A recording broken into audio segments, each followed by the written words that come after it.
Hola, ¿qué tal? Vamos ahora a abordar el tema del patrimonio neto en el contexto de la financiación básica, permanente o a largo plazo de empresa.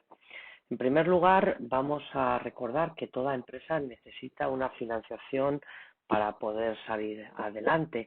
Y dentro de esa financiación cobra una gran importancia la financiación permanente, la estable.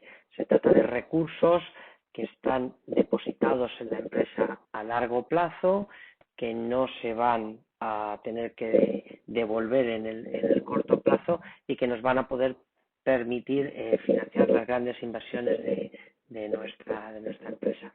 Esa no exigibilidad a corto plazo se debe a dos motivos. Bien, porque sean recursos propios, que sean recursos nuestros, que no los tenemos que devolver porque los han aportado los propios socios, o bien porque siendo exigibles, pues sean exigibles a largo plazo, se trata de préstamos a largo plazo. Por tanto, la financiación básica se compone por una parte del patrimonio neto y por otra parte de los fondos ajenos a largo plazo, cuya tipología ya la vimos en pasivos no.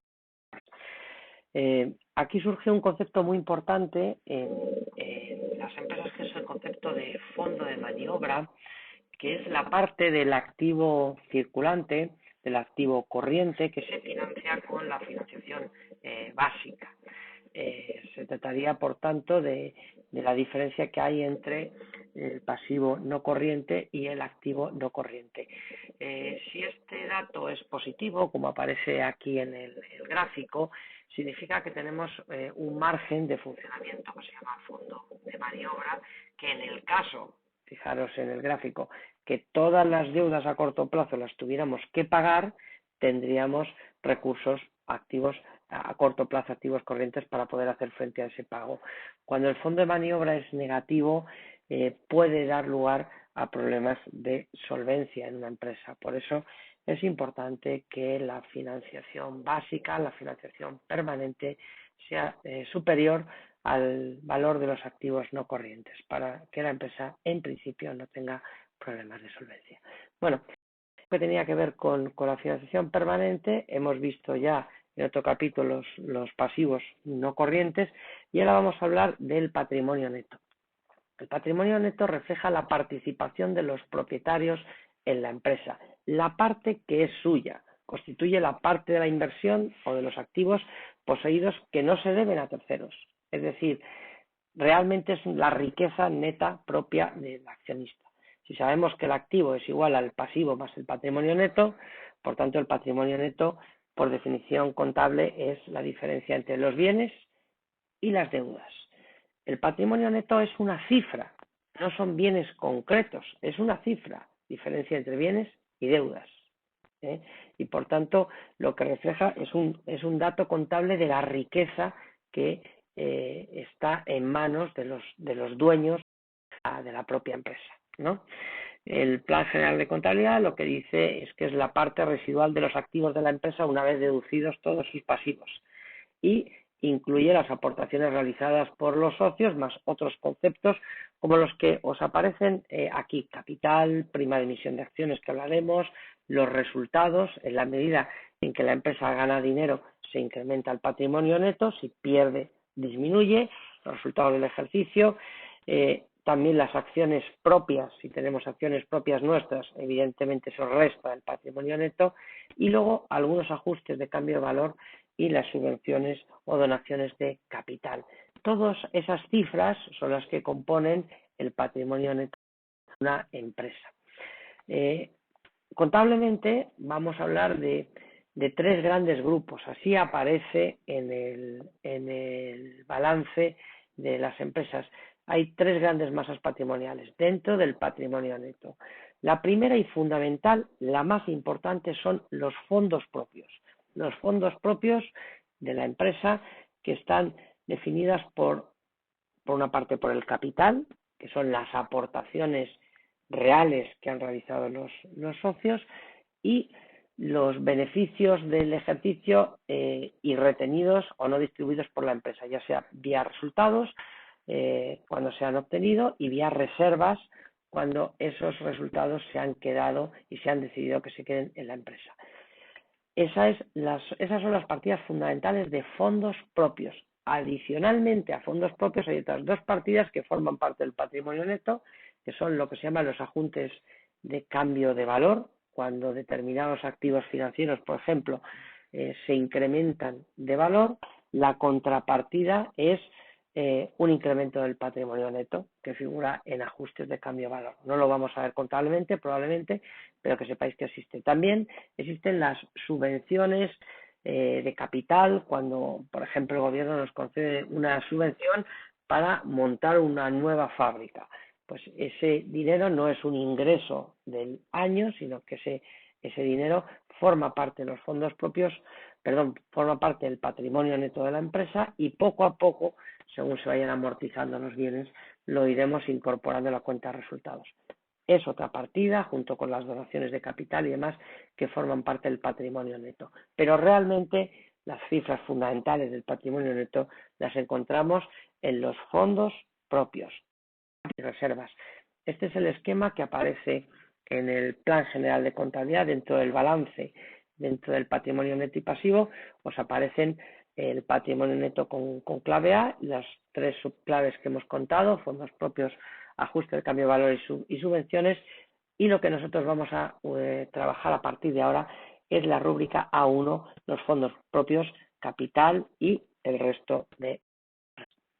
En cuanto al capital social, que en el fondo, en el caso de una sociedad anónima, es la garantía de solvencia y de una empresa, es lo que han aportado los socios. Pueden haber aportado dinero o pueden haber aportado otro tipo de bienes. En relación con el capital social, con la cifra de capital social, puede haber básicamente tres movimientos.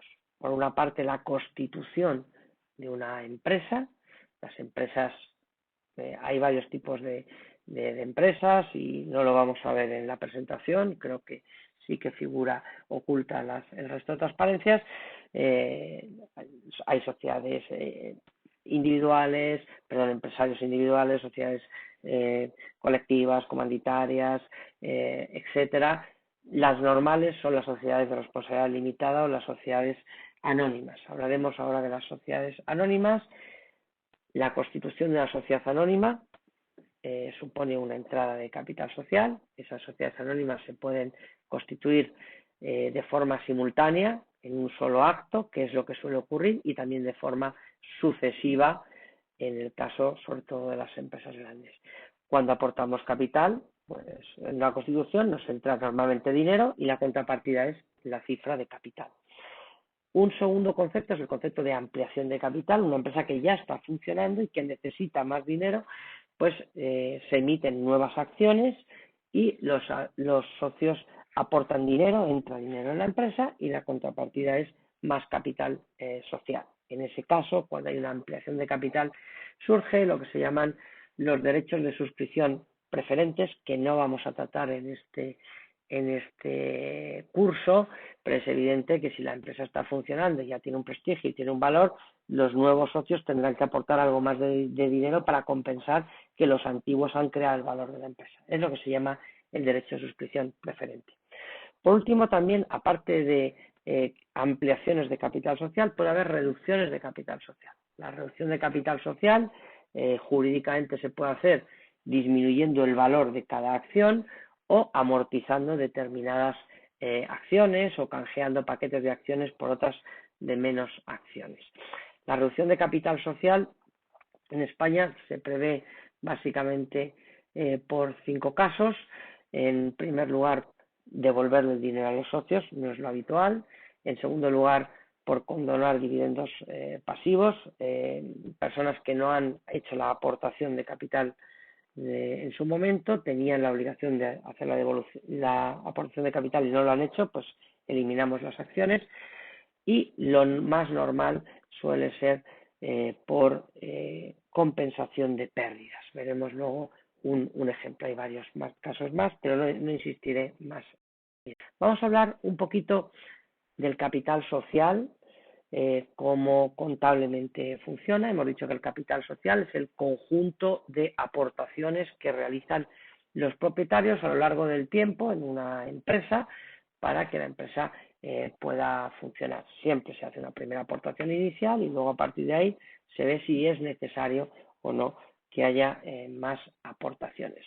Evidentemente, la cuenta de capital social funciona de la siguiente manera. Cuando se hace una ampliación de capital, entra dinero y la contrapartida por la derecha, por eso funciona en la parte derecha del balance, pues aparecerán todos los aumentos de capital social y en la izquierda aparecerán las disminuciones de capital social.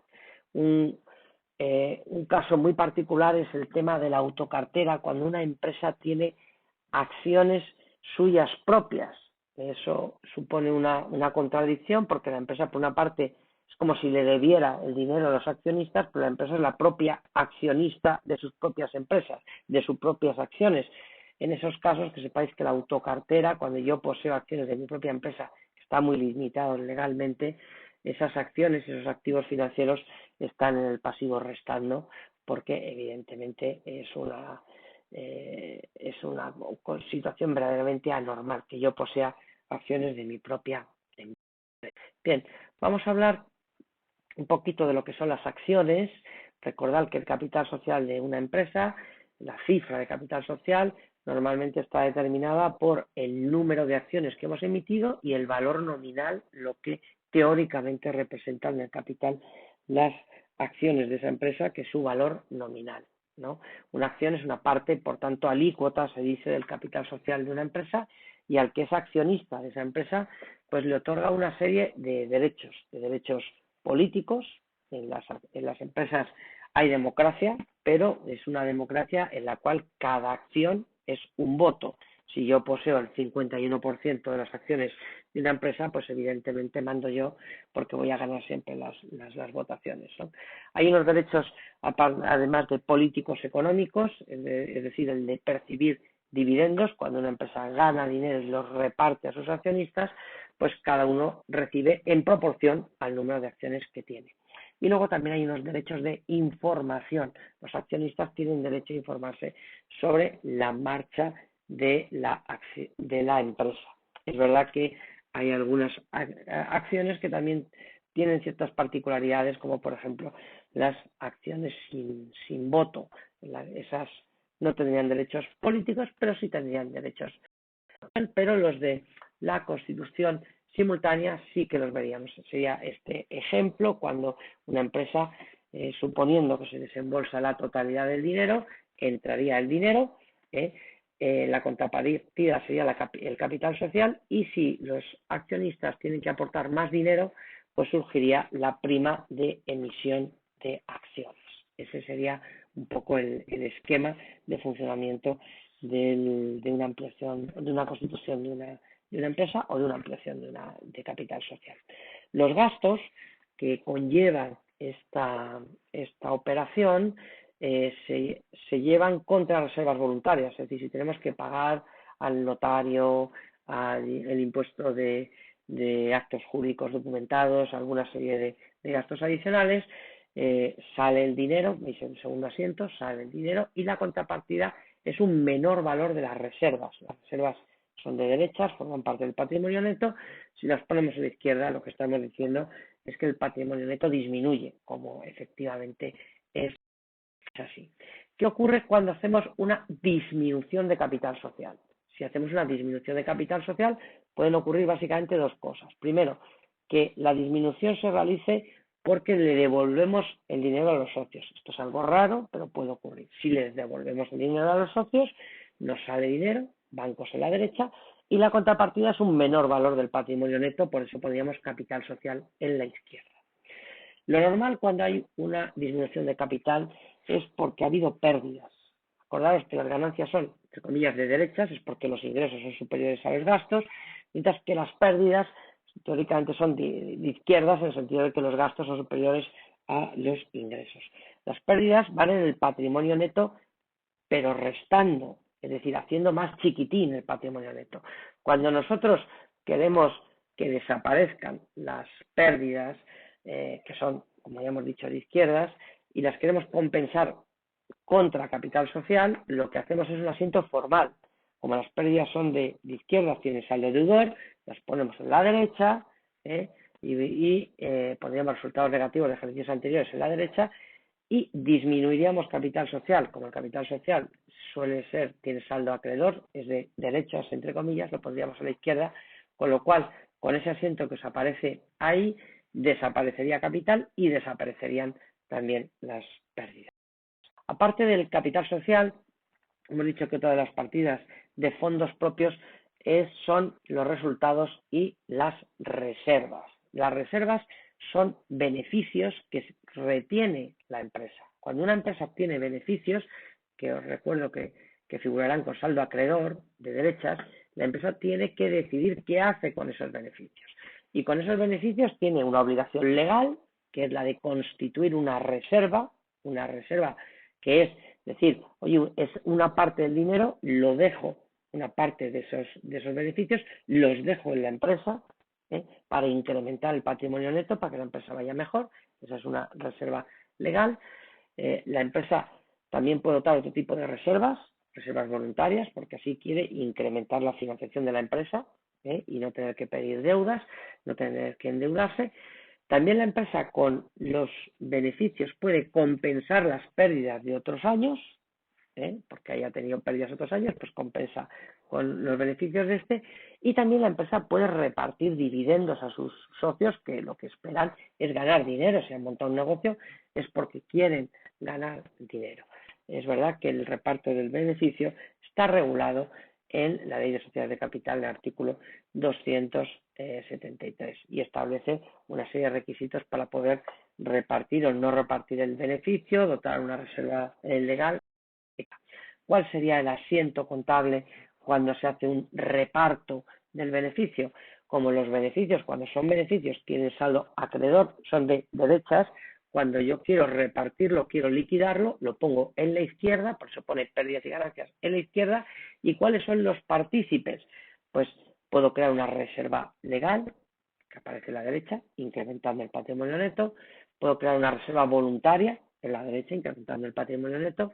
Puedo compensar resultados negativos de ejercicios anteriores, eran de izquierdas porque eran pérdidas, lo pongo en la derecha para quitar las pérdidas. Y puedo también considerar que le tengo que pagar dinero a mis socios y puedo aprobar un dividendo activo, que se llama. Puedo aprobar que le voy a pagar a mis socios, en cuyo caso lo que genero es una deuda con mis socios. Por eso se llama dividendo activo a pagar. Ahí tendríamos una deuda. Y con esto acabaríamos la parte que tiene que ver con la financiación básica, el patrimonio neto.